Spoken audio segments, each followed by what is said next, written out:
The first card you have is your current position coming into the month. All right. So the Fool. Again, why, Leo? Are you going to be 50-50 or we'll see? But the Fool is the beginning of the major arcana, okay? So the arcana it starts with the Fool and ends with the World. And it's a cycle that some people complete 10 cycles of, and it's a cycle that some people don't get through the entire cycle. It just depends on your life and what is surrounding you and what you've been through. The Fool is somebody who decides, do I take a risk and, jump off this cliff in hopes that I land softly? Or do I stick safely and go with something that maybe I know could happen or wouldn't happen? Basically, the Fool is footloose, fancy-free, volleyness, new beginnings, a new start, a new chapter, a new beginning in everything. Or am I being a little too carefree and taking chances or risks that maybe I'm not ready for? But in your case, Leo, I feel like this is very much saying the Fool is like a new beginning. Now, I'm not saying, and cross watchers, don't freak out. It's a first card or a second card, technically.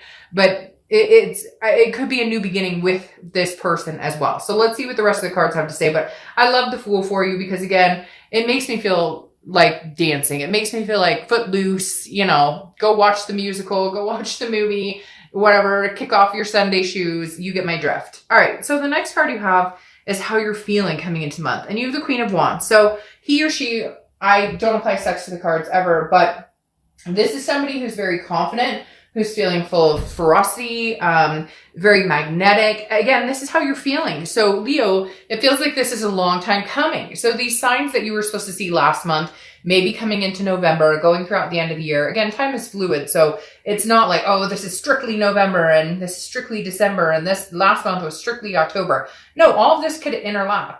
But the Queen of Wands is somebody who is going, I know my self-worth. I know what I deserve. I know who I deserve. I know what type of people I want to be around. And I feel like you're revving up for the end of this year. There's like an explosive energy here. If you can't tell, I'm being I can feel it myself, like this, like bubble till it bursts feeling going on right now. And I kind of feel like this Queen of Wands is representing this, saying, new or old, I don't give a shit as long as it's good for me, as long as it's somebody who is deserving of me and I'm deserving of them. It's a reciprocation here, Leo, that you've been waiting for, wanting. Is it new or old? We'll figure out, or we'll see what it's leaning towards.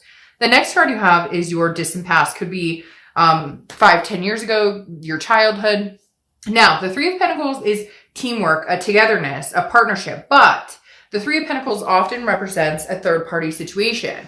Now, I'm going to say, Leo, immediately they're telling me this is two of a kind, meaning you either witnessed, I'm not meaning to point that finger, sorry. You either witnessed, some of you might be like, hey, screw you, pertaining to the situations I'm about to talk about, because some of you, I feel like this is like a parent or somebody you watched leave their spouse, like a mom or a dad leave, or a grandparent leave, or a sister or brother, some sort of third-party situation that you maybe grew up with, which then brought along maybe insecurity issues or abandonment issues. Maybe, your mom left or your dad left, or there was not necessarily left you, but left for another person. So again, I feel like this is a twofer, because I feel like not only did you experience this when you were younger, and again, general read, if it doesn't pertain to you, it doesn't pertain to you.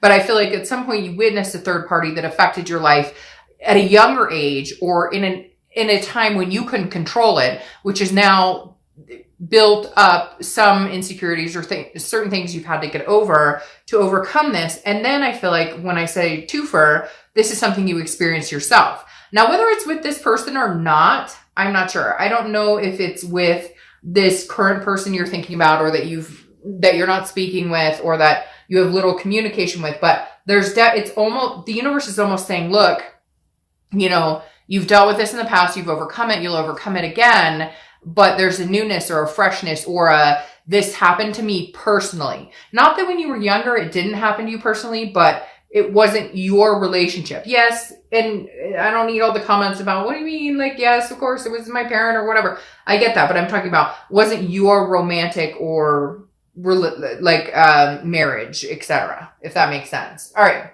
So the next card you have is your immediate past. So over the past few weeks, past month or two, and you have the Eight of Swords. Now, the Eight of Swords, if you see my channel, I'm very clear on this card because I always say, put a shirt on before you go outside. This person is somebody who is confused. They're self-imprisoning them. You're creating your own reality and then complaining about it if it's not what you want, and yet you have the ability to change it to what you want, okay? The Eight of Swords is self-imprisonment. It's confusion. It's self-doubt. It's thinking, I can't be without this person, or I can be without this person, but what if that was a bad decision? You're like conflicting your own self, Leo. You're confusing yourself with this card. The past few weeks, past month or two, I feel like this is why the Wheel of Fortune is stepping in here, because you're going to have one clear guided decision on, do I start a new beginning by myself with somebody new, or do I start, or by yourself? Just say, hey, for shits and giggles, I'm not going to date anybody or talk to anybody for a while because it's all about me. It's all about me. I don't care about anybody else but me.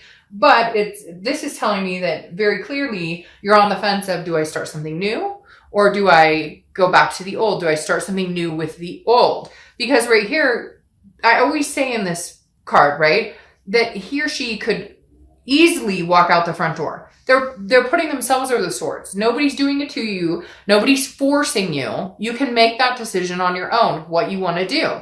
And the Eight of Swords is saying, what are you going to do? Are you going to flail over here and go, but I'm going to fall on these swords? Or are you going to walk out the front door? And like I said before, put a shirt on before you walk out the front door. You have the ability right now, Leo, to manifest what you want, to get what you want. You have a new beginning coming, whether it's a clean slate with nobody you know, whether it's a clean slate with just you and your dog, cat, kids, whatever it is, or a new slate with this person. This is saying, hey, Leo, wake up and realize that you control your destiny at this point. There's nothing that is locking you down. Now, yes, I'm sure you're going to say, they ghosted me. They're not talking to me. Okay, then make a decision based on that for now. There's not a finality here. People always think that if a read goes one way or if your life goes one way, that it's final, that it can never come back around.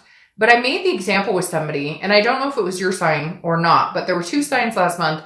I gave the example of a friend of mine that I know very well, who she and her boyfriend broke up after 3 years, okay? Couple years later, I don't know, they broke up after a few years. They didn't have kids, they weren't married, whatever. Couple years later, they bump into each other. They contact each other. They re-meet. Now they're married with kids, and it's been 10 years. So there's no finality here. People always think, if it's not happening right now, and it's breaking my heart, it's not cut and dry. If it's meant to be, if this Wheel of Fortune, the universe, is meant to come in and say, hey, Leo, right now is your time to get out and shine and do something else, then get out and shine and do something else. If they're ghosting you, if they're not talking to you, if they're being a fucktard, then guess what? Then don't do it now. But just because you don't do it now, or just because you think, well, if I leave now, you're imprisoning yourself in this thought process of, well, if I leave now, or if I'm not around, then they'll never come back, or they may think, no, if this person loves you and cares about you deeply enough, none of that will matter. Just like cross watchers, as this can be reversed, if Leo loves you and cares about you that much, this doesn't have to end. There's this, again, like I said, a finality. And my dad used to say I should be a lawyer because I continuously repeat myself. But that's not a bad thing, because I'm trying to impose upon you the fact that 2 years from now, 2 months from now, it could be completely different.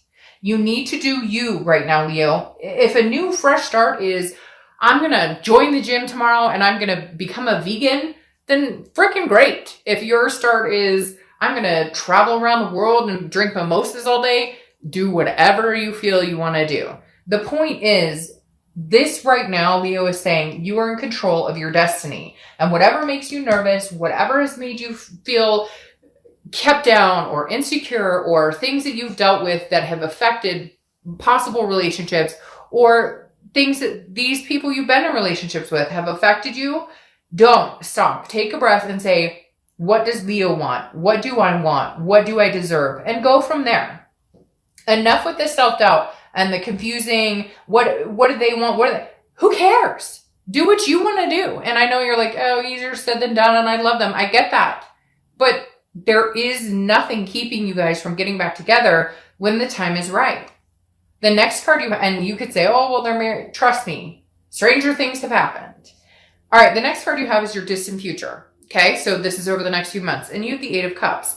The Eight of Cups is about stagnation, not moving, disappointment. This is slow moving. Now, what I'm saying here, I actually think this is kind of brilliant. Although you may be like, what? It's slow moving, it's stagnation, it's disappointment. No, this is telling me that Leo, in the past, you have rushed back to this person, or they've rushed back to you. This to me isn't saying they're not coming back or that you're not coming back. This to me is saying, slow it down. If you want one cup, the one cup you want, but you don't want these other cups, then don't rush it. And if they're trying to rush it, don't buy into the rushing. There's nothing here that needs to be rushed. I feel like there's a newness, a freshness, again, a beginning of a cycle for you. And the cycle may just be your own, Leo, to hold on to. The cycle may have nothing to do with anybody fucking else other than you and what you have to offer and what you have to gain in life.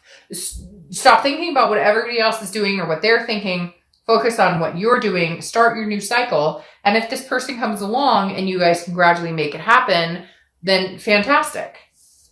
The next card you have is your immediate future over the next few weeks, next month or so, throughout the month of November. And you have the Queen of Swords. So this is kind of what I was wondering about, and it's presented itself. The Queen of Swords is somebody who is very honest, very insightful, understand things, but also can be very critical. There are doors here, Leo, that have not been closed. There's closure that has not been had, but you're ready to move on regardless. I feel like you're one of the signs this month who's not going, well, who is she? Or who is he? Or what are they up to? Or you're like, all right, do your own thing. Great. Have fun with that. I'm going to be over here kicking it with my new style, turning the wheel, figuring out new things. And the Queen of Swords is somebody who, if poked in the right direction, and excuse me, that's not meant to sound like that, but if poked in the right direction, he or she can be very critical. And so I feel like you're almost at the point where you're like, I don't want to know. When you're ready to come back and apologize, or when you're ready to come back and we can have a fresh start together, great. But whatever this third party energy or whatever this, why I'm always doubting myself around you, isn't going to happen. I've found the insight and the honesty of everything that's gone on between us. And I plan on writing on that. And the Queen of Swords is saying, exactly. She's saying, this month is my month. And if you come and you bring it, great. Then you brought it. And let's see where it goes. If you come and you don't bring it, and it's just a fairy tale, and you just tell me what you think I want to hear, then I'm going to sharpen my swords and kick you to the curb. The next card you have is anything you're going to tangibly see throughout the month. Could be the beginning, middle, end. Could last for a week, a day. You have the Ten of Wands. It's a completion. It's responsibility, but it's a burden releasing itself. Now, generally, it's a burden, but I feel like this month, Leo, you're releasing this burden. You spent way too much time wondering, self-doubt, confused. What do they want from me? What do I want from them? What am I worth? No. We're not guessing anymore here, Leo. We know what you're worth. We know what you deserve. We know what is going to make you happy. So either release the burden of something that's not making you happy. And again, what's that cliche? What is that cliche saying of, let it go, and if it comes back to you, or let it go, and if it's meant to be, whatever, you get my drift. The 10 is saying, okay, release the burden, release the monkey on your back and say, hey, by the way, you no longer have a place here. You no longer have a burden in my life. My first completion is releasing you of that. I love you. I care about you.